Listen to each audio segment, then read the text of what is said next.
अस्सलाम वालेकुम। सभी को मालूम है कि 27 नवंबर 2019 को दिशा के साथ कैसा दर्दनाक हादसा हुआ था। उसके बाद 1 दिसंबर को हमारे चीफ मिनिस्टर ने ऑफिशियल्स को इंस्ट्रक्ट किया था फास्ट ट्रैक कोर्ट सेटअप करने के लिए, और फिर 6 दिसंबर को 10 दिन के अंदर ही मुलजिमों का एनकाउंटर हो गया था। सिर्फ यही नहीं, अप्रैल 2019 भूंगी डिस्ट्रिक्ट में एक 14 इयर्स की लड़की के साथ रेप का मर्डर हुआ था। उसके बाद special code for protection of children from sexual offences में कार्रवाई के बाद मुलजिम को डेथ पेनल्टी दे दी गई थी। अगस्त 2019 वरंगल डिस्ट्रिक्ट में भी 9 महीने की बच्ची के साथ ऐसा हादसा हुआ था। उसके बाद पॉक्सो एक्ट के जरिए स्पेशल कोर्ट में कार्रवाई के बाद 40 डेज के अंदर ही मुलजिम को डेथ पेनल्टी दे दी गई थी।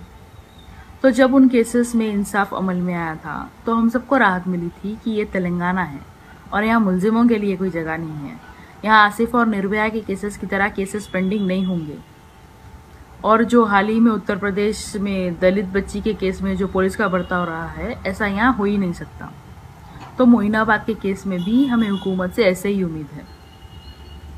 मधु यादव पर निर्भया एक्ट और चाइल्ड लेबर एक्ट लगाया गया, लेकिन बहुत ज़रूरी है वो बच्ची की एग्जैक्ट एज मालूम होना, क्योंकि पहले माइनर बोले, फिर 18, फिर 20। तो हम हुकूमत से मुतालबा करते हैं कि वो इस केस में सख्त तहकीकात कराएं, और अगर वो बच्ची माइनर है तो मधु यादव पर पॉक्सो एक्ट भी लगाया जाए। पॉक्सो कोर्ट एलबी नगर में इस केस को ट्रांसफ़र किया जाए ताकि 50 दिन के अंदर इस का फैसला आए। और अगर वो बच्ची माइनर नहीं भी है तो इस केस के लिए फास्ट ट्रैक कोर्ट सेटअप किया जाए ताकि सख्त तहकीकात हो और जल्द से जल्द इसका फैसला आए। उम्मीद है हुकूमत से कि वो इंसाफ को अंजाम देंगे।